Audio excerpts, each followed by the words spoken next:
지금 이 순간에도 많은 사람들이 ETF를 잘못된 기준으로 고르고 있습니다. 자본시장연구원이 국내 ETF 시장 개인 투자자를 분석한 결과 개인 ETF 거래의 60에서 70%가 레버리지와 인버스 같은 파생형 ETF에서 발생하고 있었습니다. 이 상품들은 구조상 장기 투자에 부적합한 단기 투기적 상품입니다. 그런데 대부분의 개인 투자자들이 이걸 장기 투자 수단으로 들고 있습니다. 이게 단순한 실수처럼 보이죠?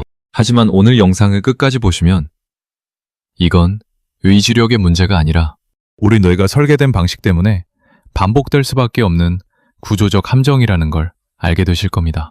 그리고 워런 버핏이 실제로 돈을 걸고 증명한 실험, 찰리 먼거가 수십 년간 강조한 원칙, 그리고 금융감독원이 경고한 ETF의 숨겨진 비용까지 사실에 기반한 이야기들을 오늘 모두 담았습니다. 먼저 한 사람을 소개해드리겠습니다. 서울에 사는 38살 직장인 김 과장입니다.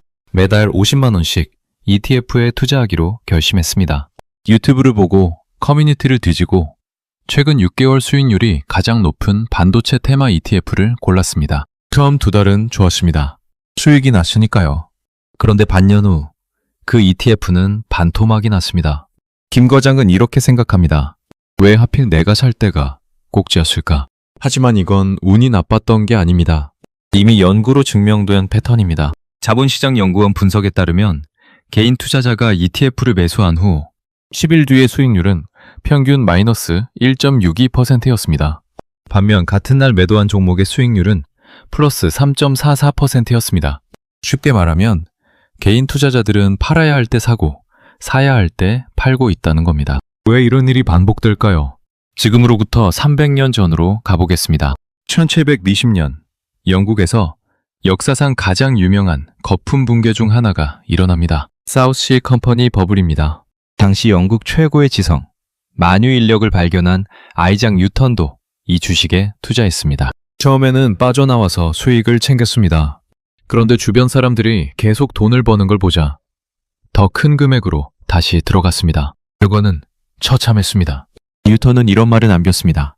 나는 별의 움직임은 계산할 수 있지만 인간의 광기는 계산할 수 없다. 300년 전 뉴턴의 실패와 지금 김 과장의 실패는 본질적으로 같습니다. 인간의 뇌가 변하지 않았기 때문입니다.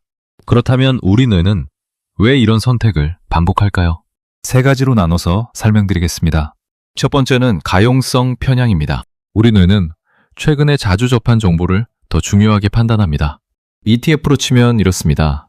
최근 6개월 수익률이 높은 ETF가 유튜브, 커뮤니티, 뉴스에 넘쳐나면 우리 뇌는 자동으로 이게 좋은 ETF라고 판단합니다.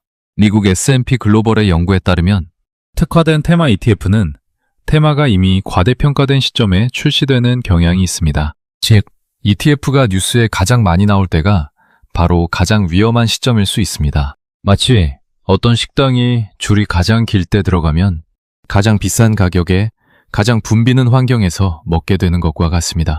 음식 자체의 질과 무관하게 타이밍이 나쁜 겁니다. 두 번째는 손실 회피 편향입니다. 행동경제학의 아버지 다니엘 카너먼의 연구에 따르면 인간은 100만 원을 잃는 고통을 100만 원을 버는 기쁨보다 2.5배 더 강하게 느낍니다. ETF 투자에서 이 편향은 이상하게 작동합니다. 수익이 나는 ETF는 너무 빨리 팝니다. 아깝다는 마음에 손실이 나는 ETF는 너무 오래 들고 있습니다. 본전이 오면 팔겠다는 희망으로 자본시장연구원은 이걸 처분 효과라고 부릅니다.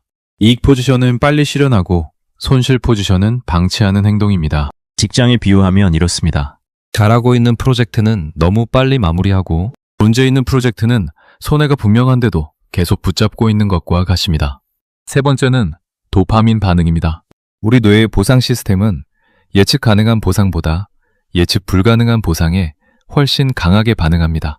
레버리지 ETF가 위험한 이유가 바로 여기 있습니다. 하루에 5% 오르고 3% 내리는 변동성 자체가 뇌에 강한 자극이 됩니다. 우리는 좋은 투자를 하는 게 아니라 도파민을 쫓고 있는 겁니다. 월급을 받는 것과 복권을 사는 것을 비교해보세요. 월급은 예측 가능합니다. 그래서 뇌가 흥분하지 않습니다. 복권은 예측이 불가능합니다. 그래서 뇌가 흥분합니다. 레버리지 ETF는 투자를 복권처럼 느끼게 만드는 도구입니다. 이쯤에서 이렇게 생각하실 수 있습니다. 그래도 나는 조심하니까 괜찮다고. 여기서 진짜 함정이 시작됩니다. 레버리지 ETF의 구조적 위험을 보여드리겠습니다. 이건 금융투자교육원과 한국거래소가 공식적으로 경고한 내용입니다. 지수가 100에서 110으로 오르면 2배 레버리지 ETF는 120이 됩니다.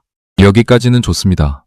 그런데 지수가 다시 100으로 내려오면 레버리지 ETF는 100이 아닌 98이 됩니다. 지수는 원점인데 내 돈은 2% 손실입니다. 이 과정이 반복되면 손실이 눈덩이처럼 불어납니다. 레버리지 ETF는 장기 보유할수록 기초자산 수익률의 2배가 아니라 그보다 훨씬 낮은 수익률, 심지어 손실이 발생할 수 있습니다. 이건 수학적 구조의 문제입니다. 운이나 의지력으로 극복할 수 없습니다. 또 하나 놓치기 쉬운 함정이 있습니다. 수수료입니다. 금융감독원은 ETF 장기 투자자들에게 공식적으로 경고했습니다. 운영사가 광고하는 총 보수 외에 기타 비용과 매매 수수료를 합친 실부담 비용을 반드시 확인하라고요. 실제로 조선비즈 보도에 따르면 어떤 ETF는 광고하는 총 보수율이 0.52%인데 기타 비용이 그 2배인 1.05%였습니다. 같은 지수를 추종하는 ETF라도 실부담 비용이 다를 수 있고 1억 원을 20년 투자하면 수수료 차이만으로 수백만 원의 차이가 생깁니다. 그렇다면 어떻게 ETF를 골라야 할까요? 검증된 대가들의 원칙 3가지를 말씀드리겠습니다. 첫 번째 원칙은 단순함의 원칙입니다. 2007년 워런 버핏은 뉴욕의 헤지펀드 회사와 100만 달러를 걸고 10년 내기를 했습니다. 버핏은 단순한 S&P 500 인덱스 펀드를, 헤지펀드 측은 전문 펀드 매니저가 운영하는 5개의 헤지펀드를 골랐습니다. 10년 후 결과는 이렇습니다. 버핏의 인덱스 펀드 10년 누적 수익률은 125.8%, 헤지펀드들의 평균 누적 수익률은 36.3%였습니다. 세계 최고의 전문 투자자들을 아무것도 하지 않은 인덱스 펀드가 압도한 겁니다. 버핏은 2013년 버크셔 해서웨이 연례 보고서에도 이렇게 적었습니다. 내가 죽으면 아내에게 남길 돈의 90%를 S&P 500 인덱스 ETF에, 나머지 10%를 미국 국채에 투자하라고. 세계 최고의 투자자가 죽고 나서도 믿는 방법이 가장 단순한 인덱스 ETF라는 사실을 기억하세요. ETF를 고를 때 첫 번째 기준은 이겁니다. 내가 이 ETF가 추종하는 지수를 한 문장으로 설명할 수 있는가? 설명하지 못하면 사지 마십시오.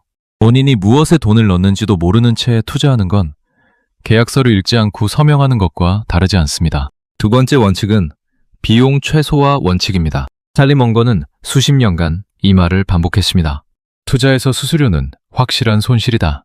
수익은 불확실하지만 수수료는 반드시 나간다. ETF를 고를 때 반드시 확인해야 할 숫자가 있습니다. 운용 보수가 아니라 실부담 비용입니다. 한 경매거진이 보도한 것처럼 S&P 500 지수를 추종하는 국내 ETF는 여러 종류가 있지만 수수료 구조가 다릅니다. 운용 보수만 보면 비슷해 보여도 기타 비용을 합친 실부담 비용은 ETF마다 다를 수 있습니다. 또한 거래량이 너무 적은 ETF는 피하세요. 내가 팔고 싶을 때 내가 원하는 가격에 팔리지 않을 수 있습니다. 이걸 괴리율이라고 합니다. 같은 물건이라도 유통이 잘 되는 대형마트와 손님이 없는 소형 가게에서 가격 차이가 나는 것과 같은 원리입니다. 세 번째 원칙은 분산과 시간의 원칙입니다. 나심 탈레브는 블랙스완에서 이렇게 말했습니다. 내가 예측할 수 없다는 사실 자체를 시스템에 반영하라. 어떤 나라가, 어떤 섹터가 10년 뒤에 잘 될지 아무도 모릅니다. 그러니 하나의 테마 ETF에 전부 넣는 건 위험합니다. 한 경매거진 재테크 전문가들이 조언하는 기본 포트폴리오 구조는 이렇습니다.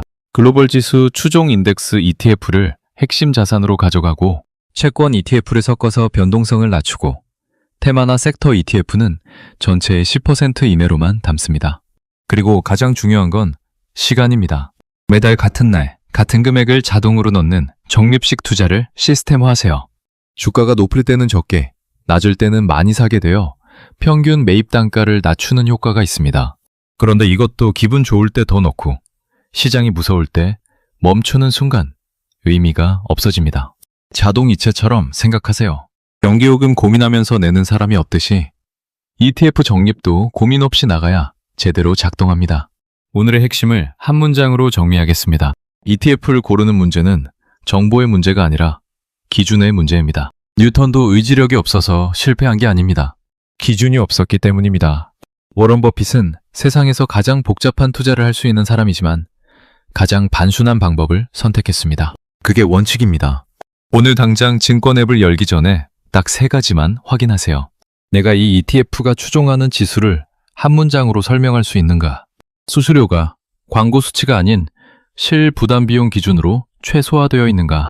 그리고 이것을 적어도 10년 이상 정기적으로 넣을 수 있는가? 이 3가지를 통과하면 사도 됩니다. 통과되지 않으면 기다리세요. 투자에서 가장 강력한 행동은 때로는 아무것도 하지 않는 것입니다. 이 영상이 도움이 되셨다면 좋아요와 구독 부탁드립니다. 여러분의 구독 하나가 이런 콘텐츠를 계속 만들 수 있는 힘이 됩니다. 오늘도 현명한 투자 하시기 바랍니다.